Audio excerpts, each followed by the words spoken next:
Bom dia, amada igreja. Vamos orar ao Senhor nesta manhã para nós iniciarmos a aula da nossa EBD. Pai, por Tua graça nós estamos aqui nesta manhã e por misericórdia também estamos em pé, com saúde, com disposição, para aprendermos um pouco mais do Teu caráter através da vida do Teu Filho Jesus Cristo. Ensina-nos, Pai, a respeito de Ti mesmo nesta manhã, que sejamos todos nós edificados, instruídos, que cresçamos em conhecimento de Jesus Cristo e que, a partir do conhecimento, nós vivamos de forma coerente com aquilo que nós estamos aprendendo do Senhor. Guarde-nos nesta hora, que haja alegria neste momento, alegria de aprendizado, que haja também quebrantamento, arrependimento de pecado, Senhor, que o Teu Espírito Santo se manifeste no nosso meio nesta manhã com liberdade, compungindo os nossos corações para nós vivermos de forma humilde na Tua presença. Assim oramos, no nome de Jesus. Amém. Amém. Amada igreja, vamos então continuar o nosso estudo que nós estamos percorrendo, o breve catecismo de Westminster, 107 perguntas. Nós estamos na segunda parte, que diz respeito a Cristo, redenção, graça e lei. Cristo, redenção, graça e lei. Estamos aprendendo a respeito de Cristo.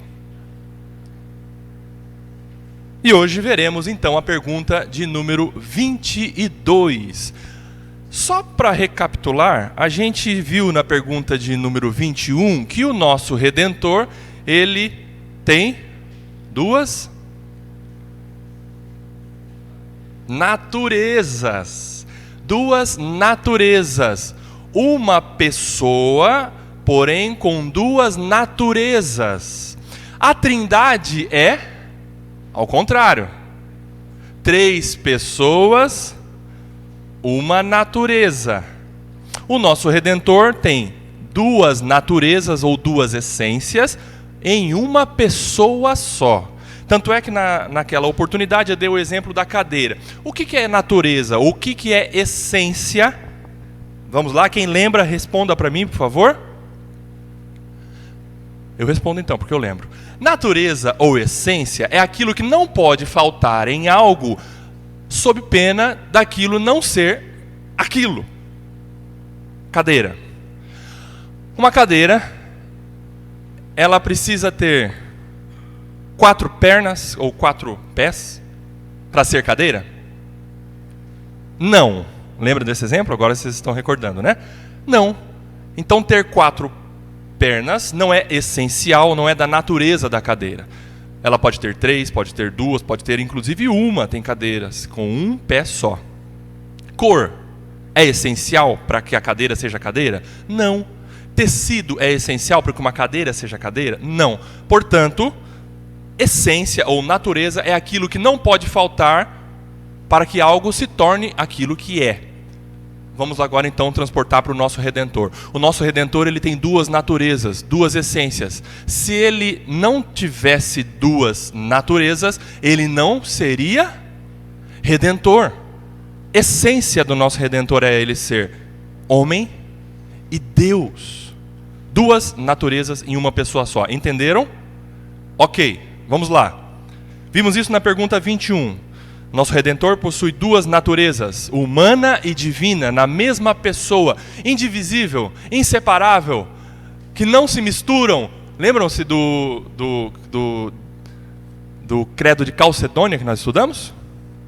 Lembram-se daquele ponto que nós vimos?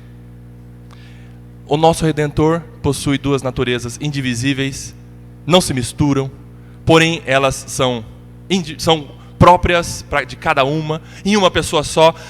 E eu disse para vocês naquela época: Rodrigo, explica para mim. Eu vou responder: eu não consigo. Eu não consigo. Por uma simples questão. Nós estamos lidando com o nosso Redentor. E o nosso Redentor é único. O nosso Redentor é o que Ele é e nós precisamos crer. Muitas coisas nós não vamos entender ou racionalizar. Entenderam? É o nosso Redentor. Você precisa crer. É muito mais do que você compreender. É muito mais do que você entender e falar, agora eu entendi, porque isso, 1 mais 1 é 2. Nosso Redentor, ele tem duas naturezas e você precisa crer. Eu creio, porque a palavra assim diz. Ok? Pergunta 22. Todos juntos, vamos ler? Como Cristo, sendo o Filho de Deus, se fez homem? De novo. Como Cristo, sendo o Filho de Deus, se fez homem? O Filho de Deus diz respeito a... Vai. Trindade? Segunda pessoa da Trindade. Segunda pessoa da Trindade. O Verbo. Segunda pessoa da Trindade. O Filho de Deus. Ele se fez homem. Ok? Como que então o Filho de Deus se fez homem? Deus, homem. Resposta. Cristo, o Filho de Deus, fez-se homem tomando um verdadeiro corpo e uma alma racional, sendo concebido pelo poder do Espírito Santo no ventre da Virgem Maria e nascendo dela, mas sem pecado. Vamos agora percorrer essa resposta para nós compreendermos a concepção virginal do nosso Salvador. Se fez homem. João 1:4. Quem achou João 1:4, leia bem forte, por favor. João 1:4. Nós já estudamos na exposição do Evangelho segundo João.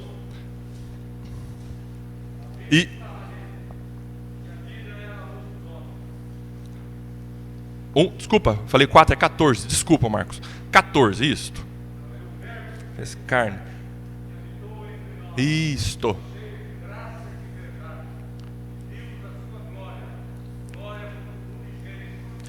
Amém. O Verbo, Cristo, a segunda pessoa da Trindade, se fez carne. Aquele que é eterno, aquele que não se sujeita ao tempo, nem ao espaço, nem à matéria, se fez carne e habitou entre nós, cheio de graça e de verdade. E vimos, João diz, houve testemunha ocular, e vimos a sua glória, uma glória única, só dele, glória como do único Filho de Deus, o único gerado daquela forma. Tanto é que eu disse para vocês em alguma outra oportunidade, que nós não somos unigênito Filho de Deus.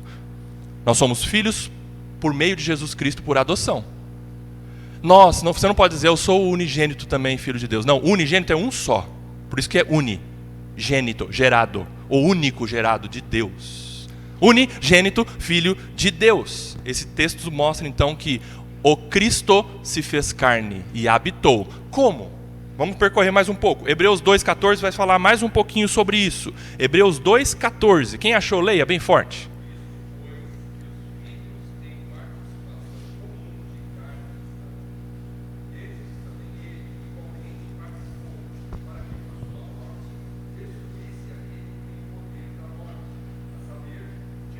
Muito bem, o escritor de Hebreus está dizendo nesse versículo, dentre tantas verdades, que Cristo, o Filho de Deus, fez-se filho de uma mulher, nasceu de uma mulher, participou de uma família, participou de uma geração, de uma concepção humana extraordinária, lógico, única, nós vamos ver como, mas ele foi filho, ele participou de uma descendência, ele teve genealogia, ok? Teve pais, teve avós, teve bisavós, teve tataravós e assim vai, ok? Vamos lá, outro texto. Quem achou? Mateus 26:38.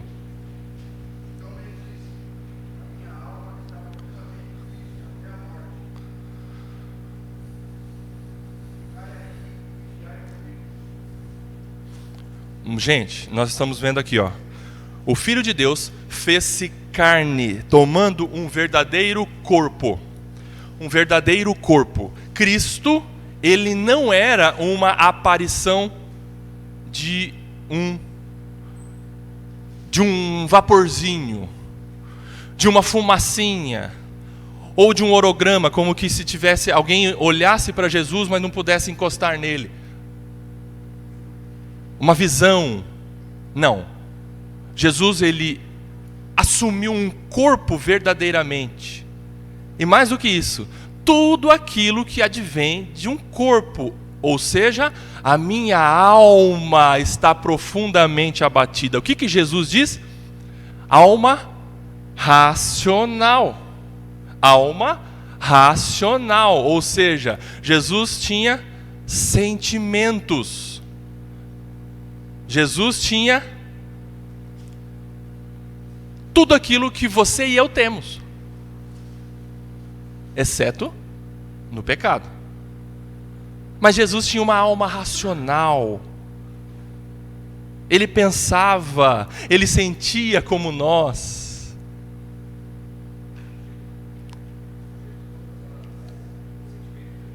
Sujeito a todos os sentimentos humanos, puros, sem pecado. Outro texto, Lucas 2:52. Mais um pouquinho, vamos lá.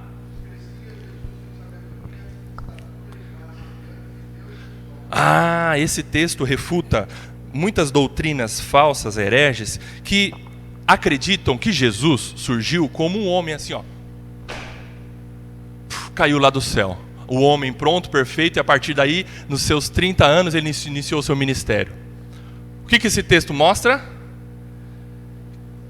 O que é a Lília? Perfeito. Jesus era como o Emiliano, assim. Tudo bem, Emiliano? Assustou, cara? É você mesmo. Ele era um menino normal. Ele foi um bebê normal. Ele foi um feto normal. Ele foi um zigoto normal. Zigoto é antes de feto.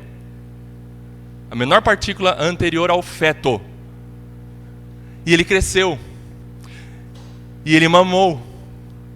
E ele cresceu. E ele se alimentou. E ele passou pelos seus 4, 5, 9, 12, foi adolescente, crescia em graça e em estatura. Como uma criança, um adolescente, um jovem normal. Exceto na sua pureza e perfeita obediência aos pais. Sem pecado. Mas como um de nós. Jesus não surgiu como um homem, pá. Não, ele nasceu, teve uma concepção normal, natural. Lucas 1, 31 e 35. Vamos pular esse texto que nós vamos ver daqui a pouco ele com mais detalhes. Gálatas 4:4. Gálatas 4:4, vai. Quem achou?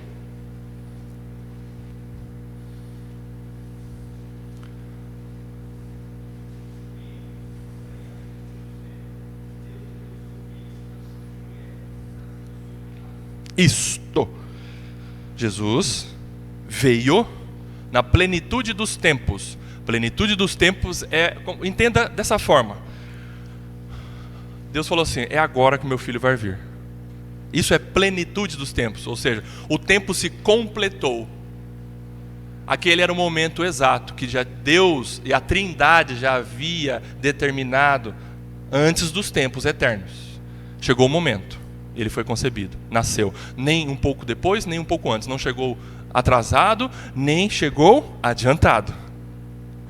Foi naquele momento.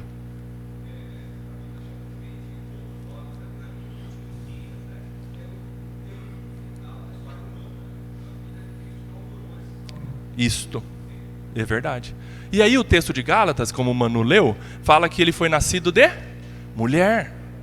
Nascido sob a lei, ou seja, respeitando uma vida normal daquela época. Uma vida normal. O que mais? O último texto aí, Hebreus 4:15. Quem achou, leia. Oi, Marcos, pode falar. É verdade. Bem pensado, hein? Olha só. Vamos escrever essa frase aí na contracapa da Bíblia. Maria foi a única mãe que pôde adorar o seu filho. Não adore o seu filho, viu? Ele não merece a sua adoração. Jesus Cristo, sim. Como que é? Ela tinha esse privilégio, com certeza. E foi chegando um momento... E Maria, no curso da história relatada na Bíblia, Maria, ela olhava Jesus e ela guardava aquilo no coração. Várias atitudes de Jesus foram chamando a atenção dela e confirmando a fé no coração dela, falando: ele não é só meu filho, ele é o meu Redentor. Alguma coisa diferente acontece nesse menino. E Maria, em vários momentos, Lucas principalmente relata: e Maria guardou isso no coração, e Maria guardou isso no coração. Ou seja, a fé foi produzida no coração de Maria através das atitudes do Redentorzinho que estava andando na frente dela. Lindo, né? Privilégio, por isso ela é bem-aventurada, sim, com certeza. Meu Salvador. Deus providenciou o Salvador para ela através do seu próprio ventre. Muito bem. Ok, lemos então Hebreus 4,15, né? Vamos para frente. Como ocorreu então a concepção, a geração humana de Jesus? Vamos nesse texto. Lucas, ele relata com bastante detalhe a concepção de Jesus. Concepção é como que um bebê é gerado no ventre de uma mulher. Não li? Desculpa, Gilmar. Então vamos lá. Hebreus 4,15. Quem achou? Bem forte.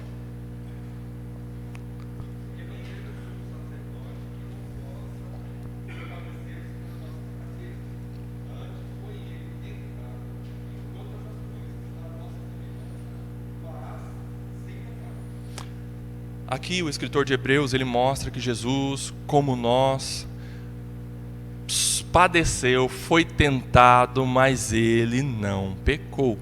Ele sofreu coisas como nós sofremos. Por isso ele é o nosso sacerdote. Nós vamos ver daqui 2 perguntas. O ofício de Jesus como sacerdote. Mas ele sofreu. Ele teve tristeza. Ele sofreu afronta.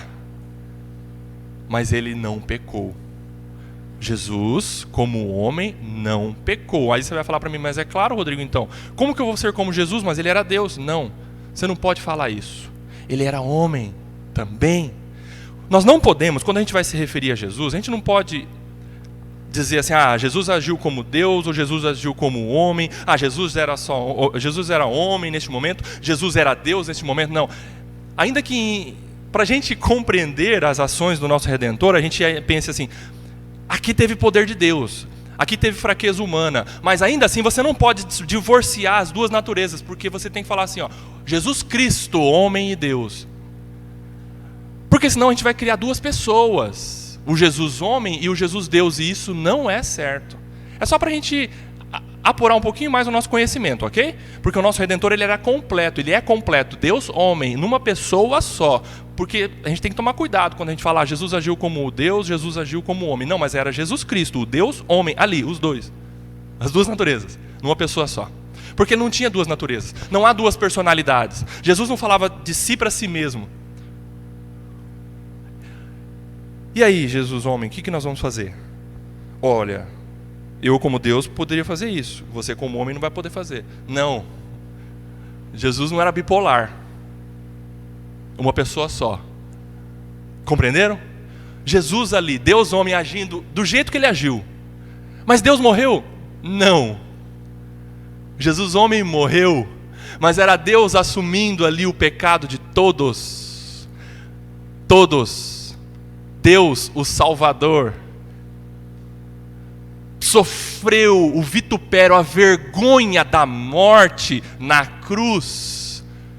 Porém, por ser Deus, ele ressuscitou com a força do seu próprio poder. Por isso que o nosso Redentor deveria ser homem e deveria ser Deus. Nós vimos isso na aula passada. Compreenderam? Compreenderam? Vamos lá então.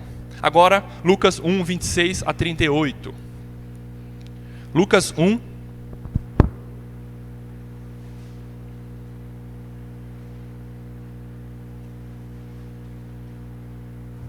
de 26 a 38. Aqui o relato de Lucas, o médico, a respeito do nascimento de Jesus. 26. No 6º mês, qual o 6º mês? Se você ler o contexto imediatamente anterior, você vai ver que Isabel achou-se grávida. não do Espírito Santo, mas de Zacarias.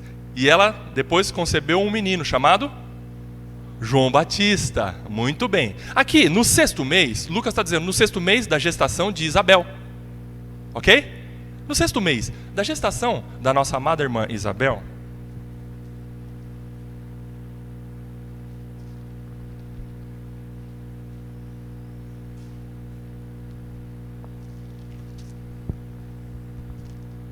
o anjo Gabriel foi enviado por Deus, ou seja, na plenitude dos tempos, chegou um momento em que Deus falou: é agora, o meu anjo vai anunciar o nascimento do Jesus Cristo, do Redentor, a concepção do Redentor. Foi enviado por Deus a uma cidade da Galileia chamada Nazaré, a uma virgem que estava comprometida a casar com um homem da casa de Davi, cujo nome era José. Há historiadores que dizem também que Maria era da tribo de Judá, da linhagem de Davi. Por isso, Jesus nasceu da tribo de Judá, da linhagem de Davi. Mas aqui Lucas relata a respeito da genealogia de José, o pai de Jesus humano, pai postiço, o paidrasto. Muito bem, a virgem se chamava Maria, e aproximando-se dela, o anjo disse: salve, agraciada, o Senhor está com você. Ela, porém, ao ouvir esta palavra, perturbou-se muito e pôs-se a pensar no que poderia significar esta saudação. Maria não estava acostumada a receber esse tipo de elogio, de saudação. E ela estranhou, falou: como assim?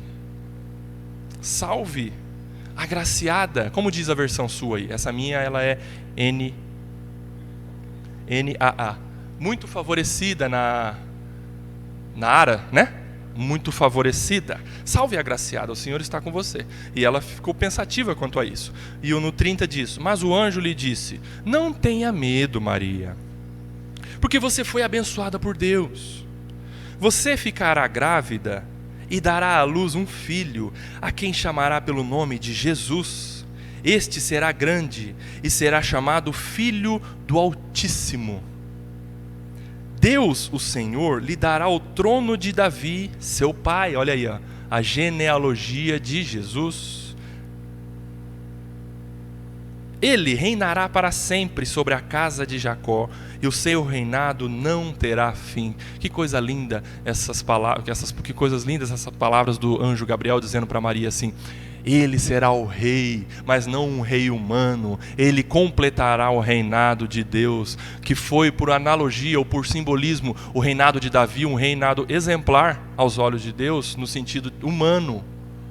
Mas chegou o momento em que Deus disse: não é Davi o rei principal do povo de Israel ou das pessoas. O rei verdadeiro mesmo é Jesus.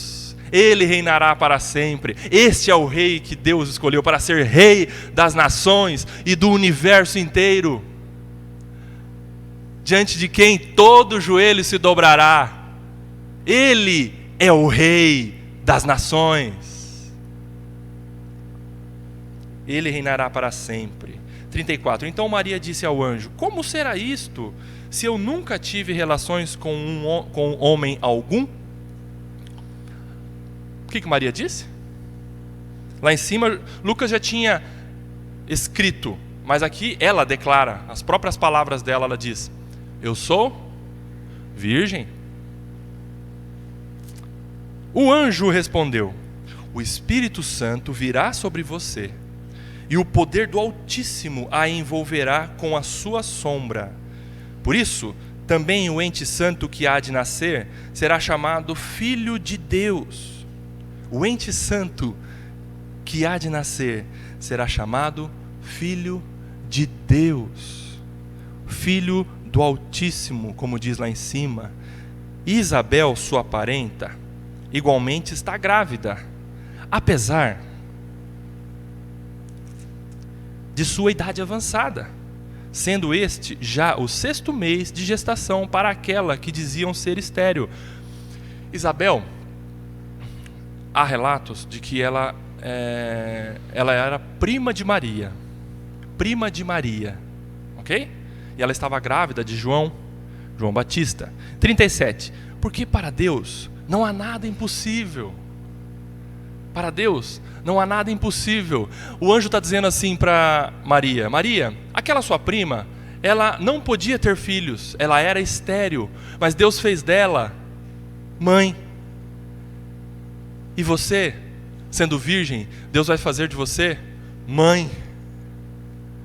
Você não há de se deitar com um homem para ter um filho, porque o Espírito Santo há de envolver você, e o ente santo que há de nascer, o ente que há de nascer através de você será santo. Por isso o anjo diz para ela: Maria, você acha que para Deus há algum impossível? Aí Maria: nossa, eu vou conceber desta forma miraculosa. É verdade, para Deus não há impossível. Então Maria disse, ela acreditou? Acreditou. Aqui está a serva do Senhor, que aconteça comigo o que você falou. Aleluia. Maria, a nossa irmã Maria, ela era muito obediente, muito obediente. Pelos relatos históricos, bíblicos, a gente percebe que Maria era uma mulher dócil, uma mulher submissa, uma mulher sensível a Deus e ao Espírito Santo. Ela não falou: mas como assim? Não. Eu nunca vi na história do povo de Israel uma mulher conceber do Espírito Santo. E José, o meu noivo, a gente vai se casar. Ele vai estranhar isso. Peraí, vai causar problema na minha família. Vamos ver outra maneira. Faça o que você, anjo, acabou de dizer. Está aqui a serva do Senhor. O que Ele fizer comigo, eu vou me submeter totalmente. Coisa linda, né? Maria é um exemplo de obediência para nós.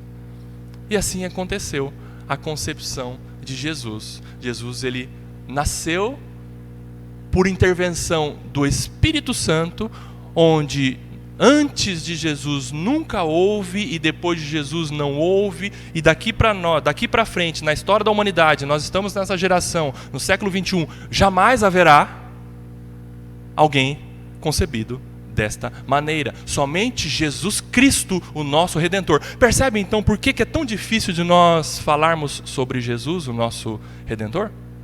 Nós compreendermos racionalmente a respeito de Jesus, o nosso Redentor. Se você não tiver fé, você vai sair daqui sem entender. Se você não tiver fé, você vai sair daqui com dúvida, questionando. Porque nós vamos tentar racionalizar. Nós vamos tentar colocar numa equação o nascimento de Jesus, colocar a respeito da genética como, e nós não vamos compreender se não for pela fé.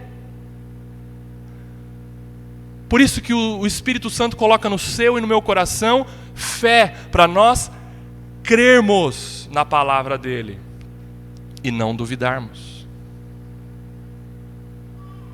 A fé produzida em nossos corações nos faz crer, muito mais do que entender. Porque a nossa fé, ela é supra-racional. O que é supra-racional? Está acima da nossa compreensão. Por isso você crê. Muitas coisas nós compreendemos, sim, na Bíblia, sim, nós podemos compreender. Isso aconteceu por causa disso. Mas tem coisas que extrapola o nosso entendimento. Que você fala, eu não consigo entender, Senhor, mas eu creio. Eu creio. Como que Deus faz o sol parar? Não consigo entender. Os astrônomos não conseguem explicar. Os astrônomos dizem que isto não aconteceu. Mas você acredita? Porque você crê. Não porque você entende. Né? Quem levantou a mão que eu vi alguma mãozinha? Lá.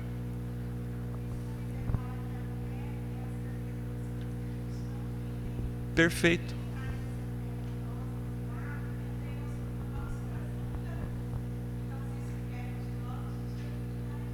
Sem dúvida, a fé, diz o escritor de Hebreus capítulo 12, versículo 1, a fé é a certeza daquilo que se espera, a convicção de fatos que não se veem.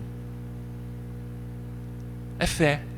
Por isso que a pessoa mais culta neste mundo hoje, se ela tentar compreender Deus através da sua cultura, através do seu entendimento, através do seu PhD, estudado lá em Harvard, não sei aonde, ela não vai crer em Jesus se não for Deus quebrando aquele coração e colocando nela o dom da fé. Aconteceu com Nicodemos, ele era um dos maiorais entre os judeus, e ele, quando Jesus falou para ele, você precisa nascer de novo, Nicodemos, e ele fala, mas como? Eu não consigo entender, sendo velho, alguém entrar dentro do ventre da sua mãe.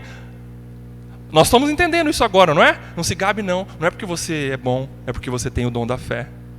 Porque senão você também seria, desculpe o termo, mas irracional quanto à fé. Sem entendimento quanto à fé. Nicodemos era culto, mas ele não entendia. Por isso que não é porque a pessoa entende. Por isso que Deus salva tanto aquele que é doutor, quanto o analfabeto. Aleluia.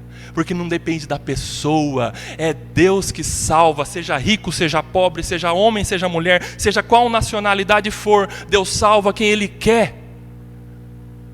Ele coloca o dom da fé na pessoa. Aí a pessoa fala, eu abri a porta para ele entrar. Mas antes de você abrir a porta para ele entrar, Ele já colocou no seu coração o regenerar de você abrir a porta. Vai, se você quer usar esse texto para você entrar pela porta, tudo bem, entre. Mas você era morto. Se você estava morto, você não conseguia abrir a porta.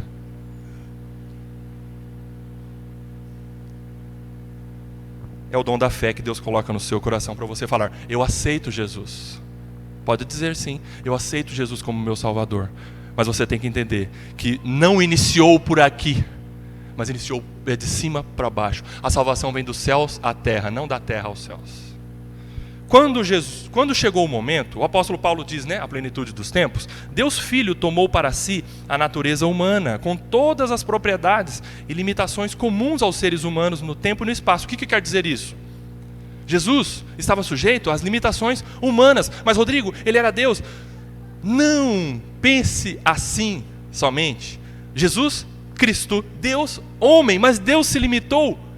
Deus estava ali naquela carcaça humana. Se sujeitou à limitação humana. Você tem fome? Tem. Você tomou um café da manhã bem reforçado hoje? Hã? Vamos ver, faz assim, tá tremendo? Ixi, então tem que tomar um cafezinho bem preto. Lá no Nordeste, vou falar para vocês, tem café branco, dá para olhar o outro lado, assim, ó. Eu senti falta de café preto, bem preto. Jesus teve fome, se limitou, se sujeitou a limitações humanas, estando sensível à dor. Jesus teve dor? Muita. Jesus sofreu muito pela dor. Ele apanhou. Pegaram uma coroa de espinhos, colocaram na cabeça dele, e se isso não bastasse, eles pegaram um pedaço de pau e batiam naquela coroa de espinhos, para começar a sangrar e para aqueles espinhos enfiassem na cabeça do nosso Senhor. E ele chorou muito. Ele sofreu demais. Dor. Sede. No momento da cruz, um dos pontos que a medicina explica a respeito de quem morre crucificado, é que ele perde tanto sangue, que ele vai tendo sede, muita sede. Falta de ar. Passa o tempo e normalmente a crucificação acontece, a pessoa não morre antes de 1 hora. E ele fica ali e o corpo não consegue mais se sustentar, porque a dor é tão grande. E os cravos e os pregos presos no pé e a perna não conseguem mais sustentar o próprio corpo, porque nos primeiros momentos ainda o crucificado consegue segurar o seu corpo, mas de repente começa a fraquejar, porque vai perdendo sangue e os nervos vão dando cãibra, e ele não consegue mais se sustentar, e as mãos estão presas, e o pulmão começa a se contrair, não consegue mais respirar direito. E chegou um momento que Jesus fala, não aguento mais. E ele morreu. Nosso Senhor sentiu dor. tristeza, preocupação. Como? Sim, o nosso Senhor se preocupou. Você acha que ele orou ao Senhor a Deus pedindo para que ele tirasse dele aquele cálice? Você acha que ele estava tranquilo? Ele estava em preocupação, ele estava em tristeza. Ele não queria passar aquela hora humanamente, por causa da dor, mas acima disso estava o desejo dele em obedecer, porque ele era perfeito, sem pecado. Ele não desejou desobedecer, não é isso. Ele em todo momento desejou e fez e obedeceu ao Pai. Mas ele, por causa da dor, por causa da preocupação, por causa da tristeza, fala: Senhor, passa de mim essa hora, porque vai doer. Eu sei disso, vai doer. Mas não seja como eu quero, mas como o Senhor quer. Eu vou obedecer. Porque eu vim aqui a essa terra obedecer totalmente à lei. E a lei diz que alguém tem que morrer para pagar os pecados do povo. E ele obedeceu. Então, sua concepção teve participação da substância da Virgem Maria. Gente, vocês acham que Jesus talvez pudesse ser parecido com Maria? Sim. Teve gene de Maria. Houve genética participativa de Maria. Jesus nasceu do ventre de Maria e carregou geneticamente algumas propriedades de Maria. Por que pensar diferente? É achar que dentro do ventre de Maria houve um ser que era um fantasma. Não, ele foi um bebê que nasceu de Maria e puxou partes genéticas de Maria, mas não no pecado. Mas não no pecado. Substância da Virgem Maria com carga genética dela, mas com intervenção sobrenatural do Espírito Santo, de tal forma que aquele minúsculo zigoto no útero de Maria era o Filho do Altíssimo, unindo miraculosamente as duas naturezas do Redentor. Alguém levantou a mão agora há pouco.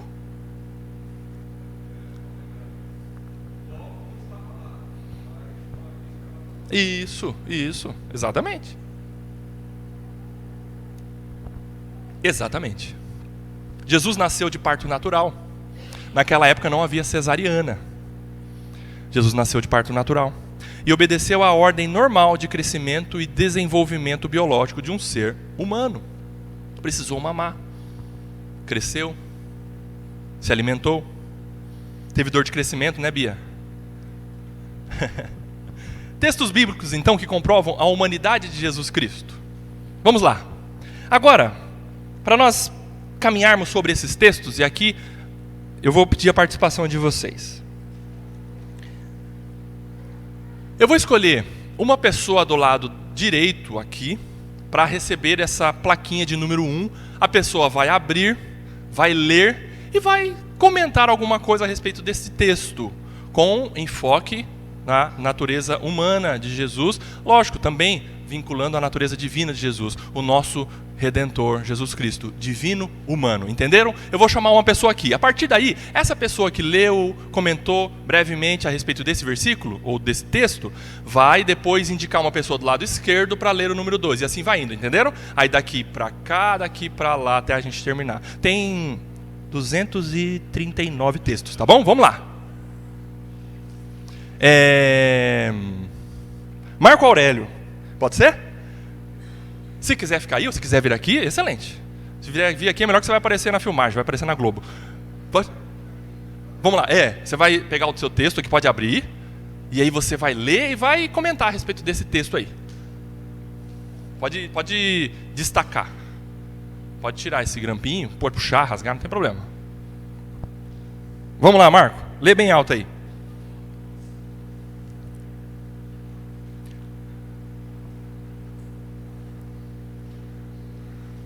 Pode puxar, pode puxar.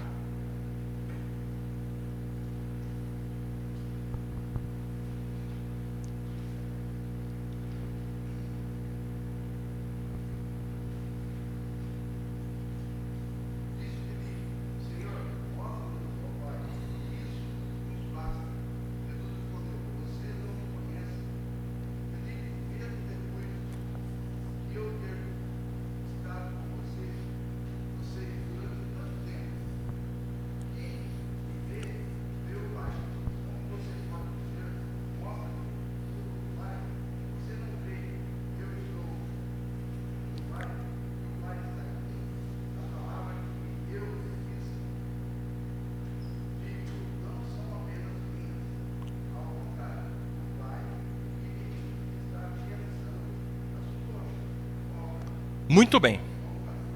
João 14, de 8 a 10. O que você quer comentar, Marcos, sobre esse texto aí?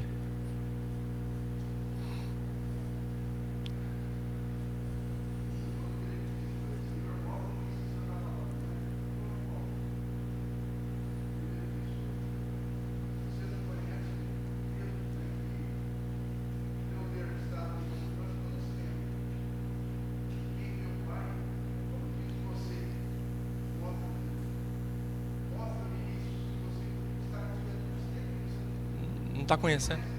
Não está entendendo, né? O que eu estou dizendo para você? Muito bem, parabéns. Uma salva de palmas para o Marcos, vai. Ok, gente, exatamente isso. Jesus, ele passou a ensinar as pessoas a respeito dele, a respeito do Pai, que ele e o Pai são um, que ele era Deus. Mas Felipe disse assim: eu estou vendo Jesus aqui, homem, ó. Tudo bem, Jesus, estou vendo que você é homem aqui, Jesus. Está dizendo que é Jesus, mas eu quero ver um maior. Me mostra o chefão mesmo. Eu quero conhecer o maior. Eu estou conhecendo você, Jesus, está aqui. Estou vendo, humanamente, Felipe estava dizendo, está aqui o Jesus. Mas Jesus, mostra-nos o Pai, isso nos basta. Ou seja, eu quero conhecer o maior, o mais poderoso. Porque o humano eu estou vendo aqui. É isso que quer dizer esse texto. Aí Jesus fala assim, ó, você quer ver o mais forte? Você quer conhecer o Pai? O Pai e eu somos um. Eu sou Deus. Eu e o Pai somos um. Esse que você está vendo aqui, humano, na sua frente, é Deus. Eu e o Pai somos um. É isso que Jesus explica depois. E eu transmito as palavras do Pai. E eu vou realizar a obra de Deus na terra, porque eu sou Deus. Esse humano que você está vendo aqui, Felipe. Lindo. Marcos, escolhe um daqui, do lado esquerdo meu. Olha lá, hein?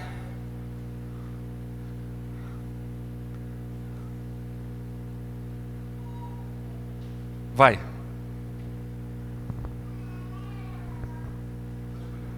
Só um? Não precisa ser todo mundo, não. Manuel.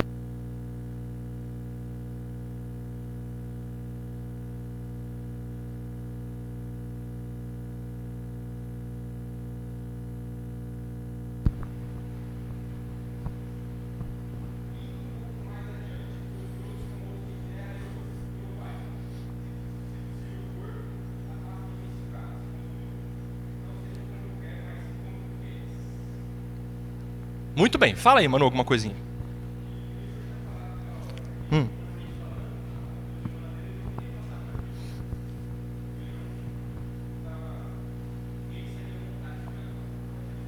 Isto.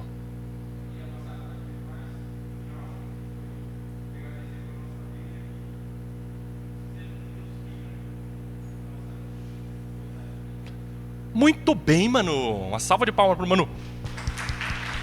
Isso aí. Por que Jesus fala, não seja como eu quero?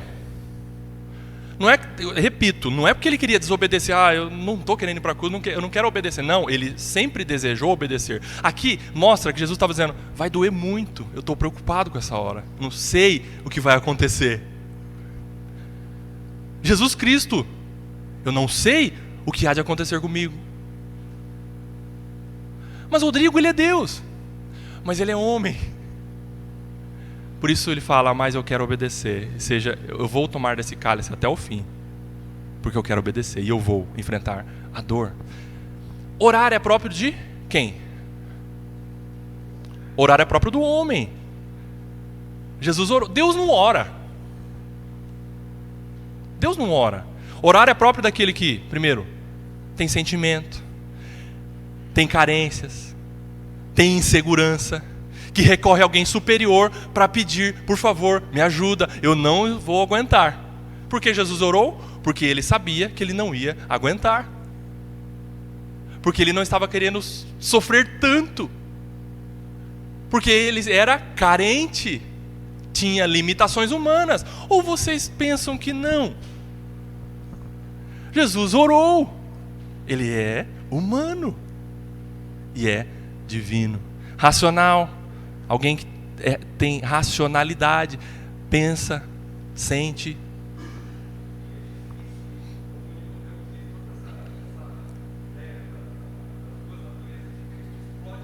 É.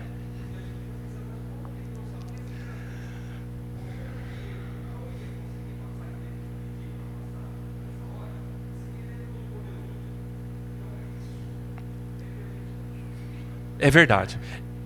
Porque muitas vezes quando a gente pensa nessas limitações de Jesus, Cristo, nós temos que lembrar daquele texto que Paulo diz, ele não julgou com usurpação ser igual a Deus. Sempre pensa assim.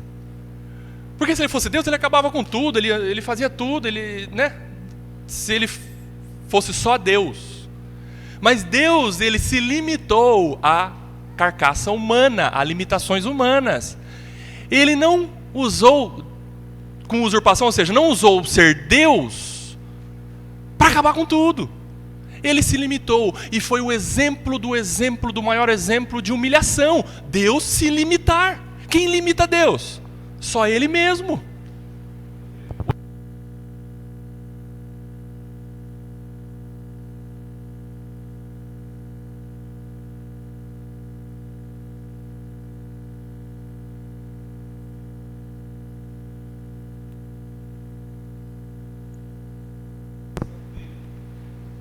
Perfeito. Perfeito. Jesus Cristo, Deus homem ali, não poderia ele mesmo falar, eu vou guardar todo mundo. Eu vou cuidar de todo mundo, mas ele, Jesus Cristo, Deus homem, diz, Pai, cuida desses que são teus. Jesus Cristo, homem, Deus. Vamos lá, Manu, quem que você escolhe daqui? Vai. Tio Juliano.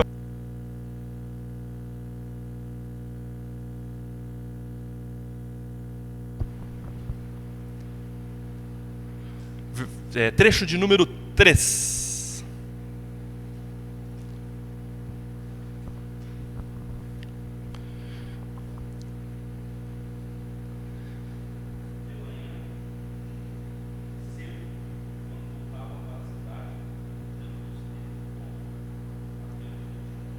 O que diz esse texto, Juliano, para você?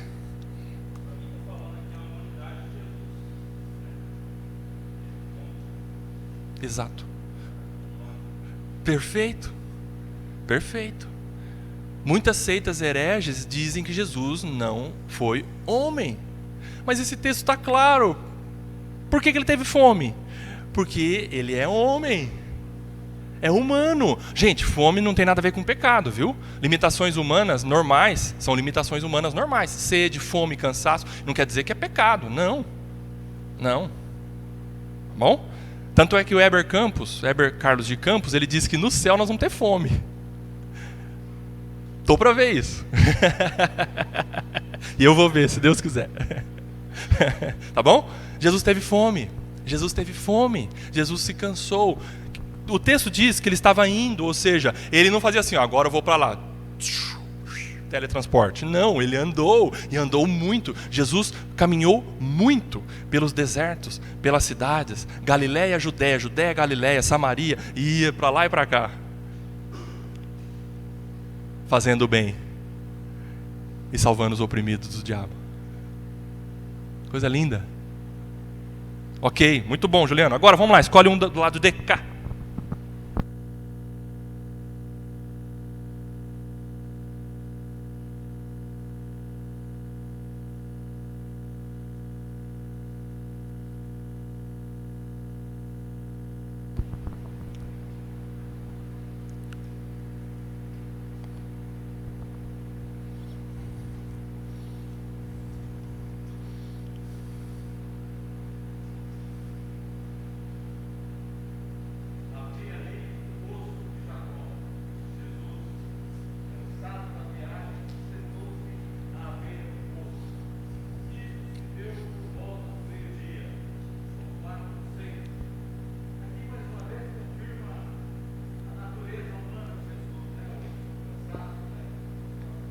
Isso. Perfeito. Mais uma prova. Exatamente, Marcão. Mais uma prova de que Jesus, homem. Jesus, Deus. Jesus, homem. Ele cansado da viagem. Você acha que ele... Sim.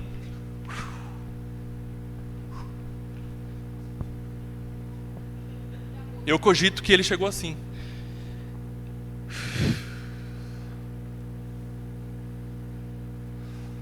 Cansado. E o que ele fez para a mulher samaritana? Você pode me dar um pouco de água? Estou cansado. Está na palavra de Deus. É isso. Opa, sentei no gasofilaço, não pode. Ok? Muito bem. Vamos lá, Marcão, escolhe um de cá.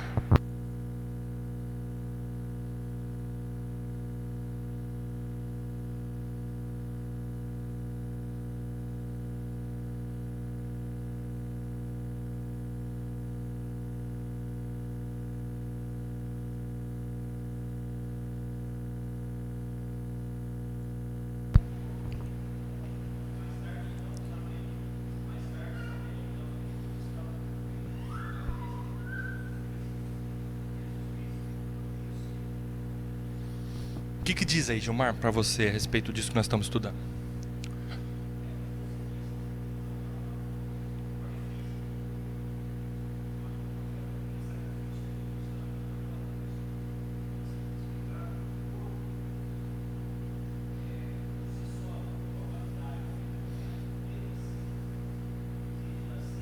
Uhum.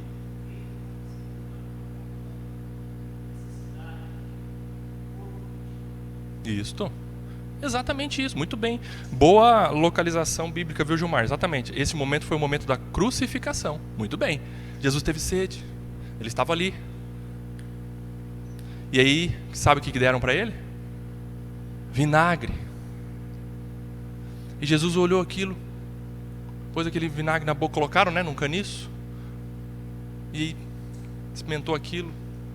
Aí ele falou: está consumado. E ele expirou. E ele morreu. E ele rendeu o espírito.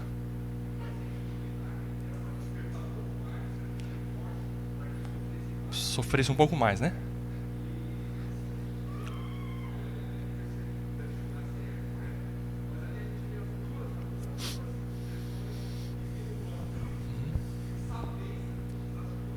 É mesmo. Exato.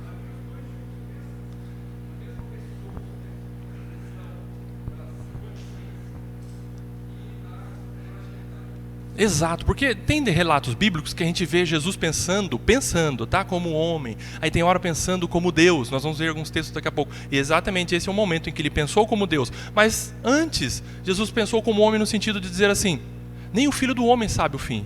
Nem o Filho do Homem sabe o momento certo. Mas ele é Deus. Mas ele, naquele momento, ele falou e ele pensou como um homem. Mas é Jesus Cristo, tá?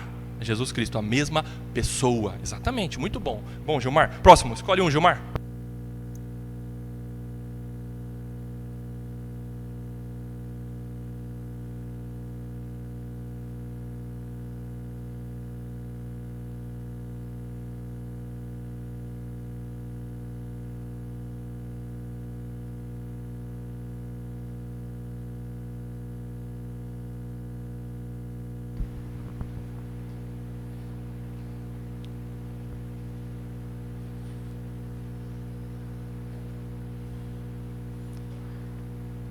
Vai, Osilene, vamos lá.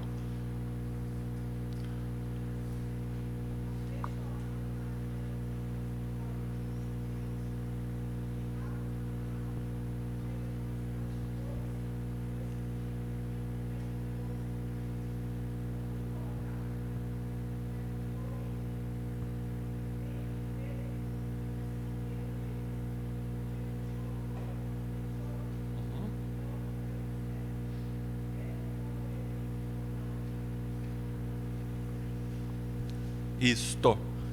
Diga, Osilene. Uhum. Isto mesmo.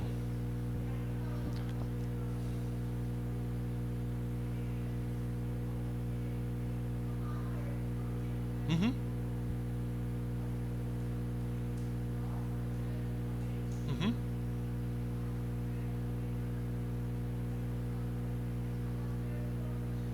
Exato. Uhum.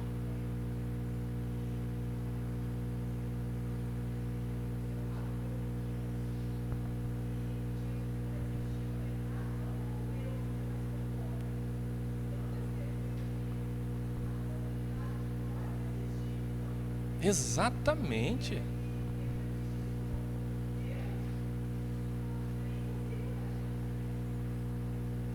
Muito bem. Muito bom, Eusilene, é isso mesmo. Esse momento, como a Eusilene disse, é realmente a morte de Lázaro. Jesus chegou naquele momento, viu aquele chororô, viu os amigos dele chorando, as amigas dele chorando, e ele ficou perturbado, ele ficou incomodado. E ele olhou aquilo, e ele se comoveu, e ele viu o túmulo fechado, e ele viu que Lázaro estava morto, ele se deparou com a morte do seu amigo, e ele começou a chorar. Ele chegou ali e falou: não, eu sou Deus, fica tranquilo, está tudo sob controle, não chorem mais, não para de chorar, vocês são fracos, eu sou Deus. Não, Jesus se compadece das nossas fraquezas, e Ele sofreu o que nós sofremos, o nosso sacerdote.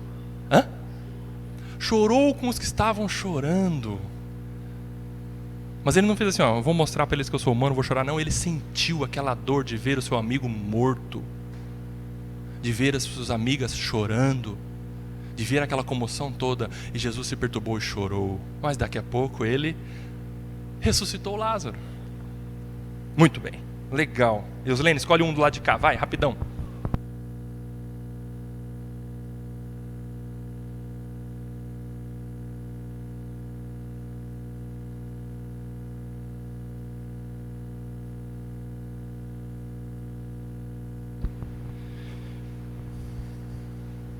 Mais um texto.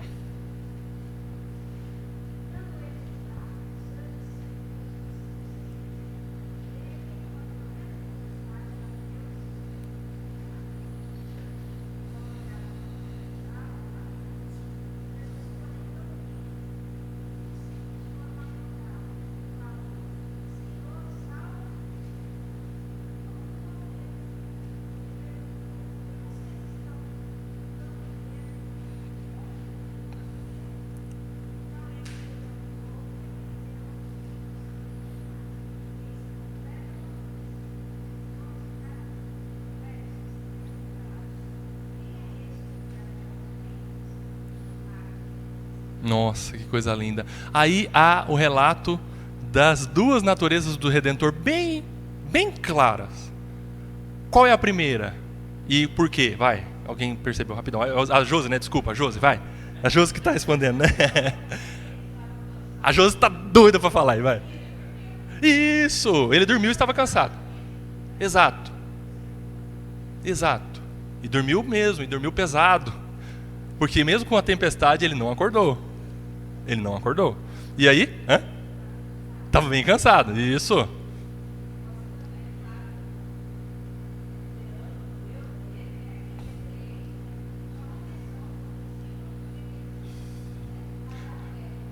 Perfeito. A outra natureza ali agindo também. Muito bem. Isso aí, Josi. Parabéns. Salva de palmas para a Josi e para a Eusilene, que a gente não bateu para as duas. Muito bem. Ali Jesus chega e aqueles discípulos olharam aquele homem acalmando a tempestade. Pensem em vocês, fazer um troço desse. Você está no mar, de repente um homem faz aquelas ondas que estavam batendo e entrando no barco, diz o texto, misericórdia. E Jesus ali, humano, aqueles homens, os discípulos olhando aquele homem que estava ali, fez acalmar o mar. E de repente fez completa bonança. Aquele mar revolto que se você olhar assim, você está num barquinho, você só vê a água em volta. E a água querendo engolir você. Não somente a água calma, mas a água revolta.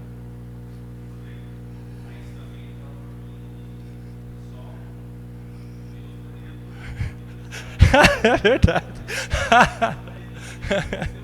Ali, né? É verdade. Para provar a fé dos seus discípulos, com certeza. E aí Jesus fala, mas como? Jesus ali está provando a fé dos seus discípulos, dizendo, ele já tinha ensinado antes que eu estou com vocês. Vocês têm a segurança em mim. Mas naquele momento os discípulos ficaram preocupados. Tudo vai acabar. E o Senhor dormindo. O que está acontecendo com esse homem? Está dizendo que Ele é Deus, que Ele é o nosso Salvador e não salva nada. Aí Jesus fala, calma. Eu já disse para vocês. Vocês têm que ter fé. Eu sou aquele que eu disse que eu sou. Aí os discípulos, aí solidificou um pouco mais a fé deles, que eles falaram, quem é este? Aí os olhos deles brilharam, e ali eles creram de fato no seu Redentor. Muito bem, vamos lá, Josi, escolhe um do lado de cá.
Diga aí, Amanda.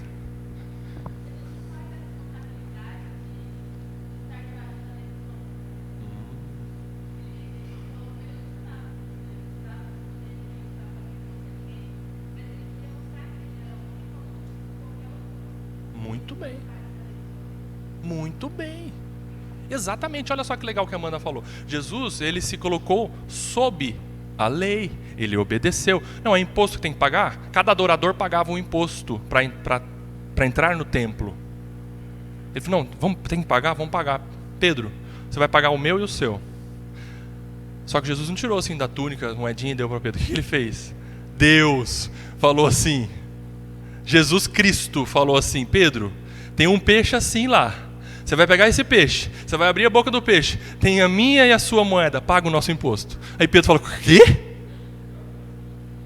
É desse jeito mesmo? E foi o que aconteceu.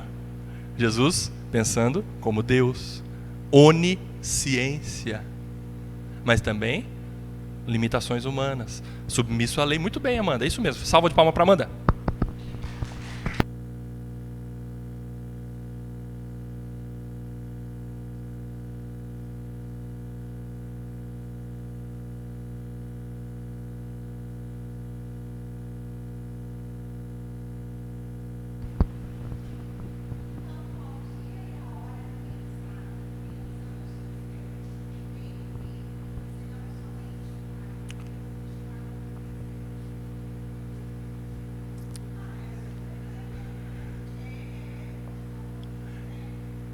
Exato. Jesus disse isso. Mas Jesus disse isso, mas agora há pouco nós vimos que ele já anteviu um peixe com moedas na boca. Como que ele diz, não, eu não sei a hora, só o Pai sabe. Pensamento humano. Limitação humana. Ele não sabia a hora, humanamente falando. Muito bem. É verdade. Com certeza é verdade. É verdade. Bem pensado, Gilmar. É. Hã? Se nem falar já vai me matar, né? Ah, entendi. Já marcaram tudo, né? Já tem já o advento, né? Quando vai vir, quando vai acontecer. É verdade. Bem pensado, Gilmar. Muito bem. Salva de palmas para a Rayane.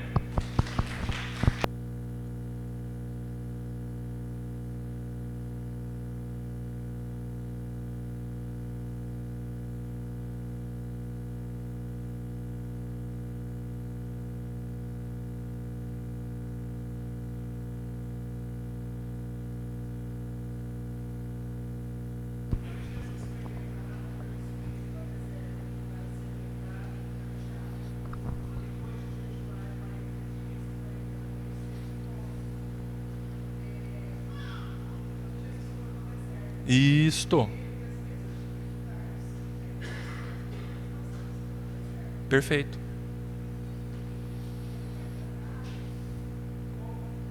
Uhum.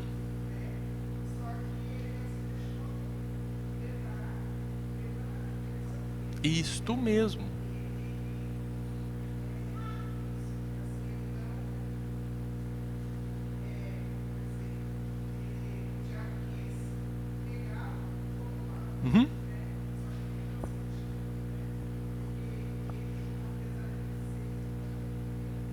Exato.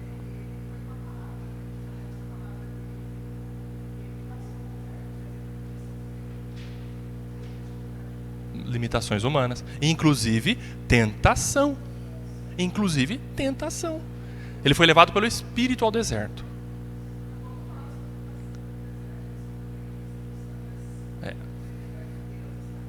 Exato. No momentos de dificuldade, os desertos da vida, né, nós precisamos estar com a palavra, que a palavra é que nos dá segurança, nos leva para Deus. Muito bem, e Jesus foi tentado, só que assim, a tentação de Jesus não foi de dentro dele, não veio de dentro dele, porque ele não tinha desejos pecaminosos como você e eu. Muitas vezes nós somos tentados pela nossa própria cobiça, como diz o Tiago. Nós somos tentados por nós mesmos, muitas vezes, por causa dos nossos desejos pecaminosos, mas Jesus não. Houve uma tentação externa e ele, como humano, com a palavra de Deus, ele passou por esse momento de tentação e não caiu em pecado. Muito bem. Alguém abra Mateus 26, 47 e 56 para a gente encerrar esse texto. Mateus 26.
Gente, aqui Jesus, Cristo, o Redentor, o Deus encarnado,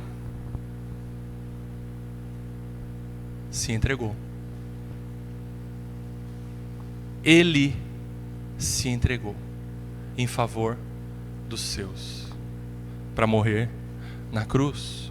O Filho do Altíssimo, como disse Gabriel, o Filho do Altíssimo, o Rei superior, infinitamente superior a Davi, o Rei dos reis, o Senhor dos senhores, se entregou. Ele disse: eu poderia mandar uma legião de anjos que acabaria com tudo isso, mas eu me entrego e eu vou obedecer, porque há de se cumprir as Escrituras a esse respeito, e eu vou me entregar.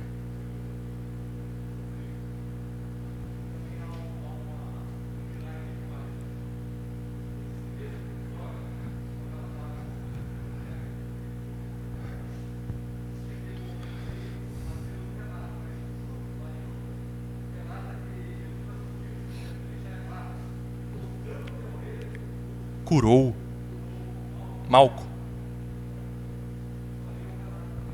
É verdade. Ali, né? Jesus colou a orelha de Malco de novo, né? Porque Pedro sacou da espada e cortou a orelha de Malco. É verdade.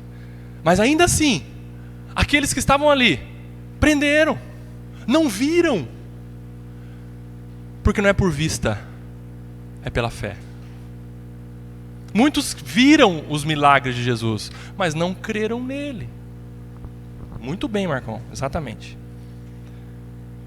Pergunta 23 que nós vimos então? Desculpa, a 23 é a próxima, que nós vamos só ler e vocês depois estudam em casa os textos de referência. Vamos lá, 23 é a sequência. Que ofícios Cristo exerce como nosso Redentor?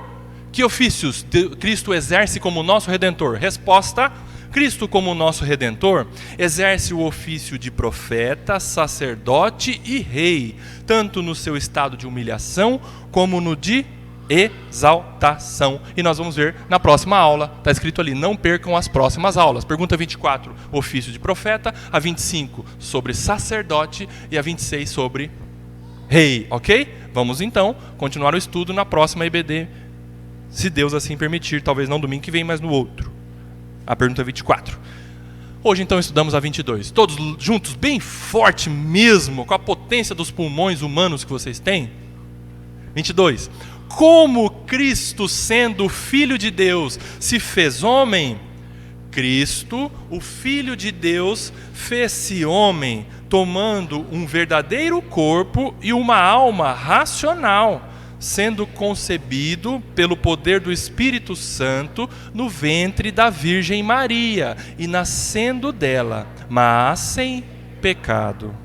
E a 23 que nós vimos, que ofícios Cristo exerce como nosso Redentor? Cristo, como nosso Redentor, exerce o ofício de profeta e rei, tanto no seu estado de humilhação, como no de exaltação. Amém. Vamos orar. Pai, obrigado por teu ensino nesta manhã. Obrigado porque se o Senhor não se revelar a nós, para nós o conhecermos, nós não conseguimos, Senhor. Por isso, a gratidão nos nossos corações nesta manhã, porque o Senhor revela a nós e nos permite conhecê-lo. E nós somos felizes por conhecer aquele que amamos, o Senhor. E no nome de Jesus que oramos. Amém.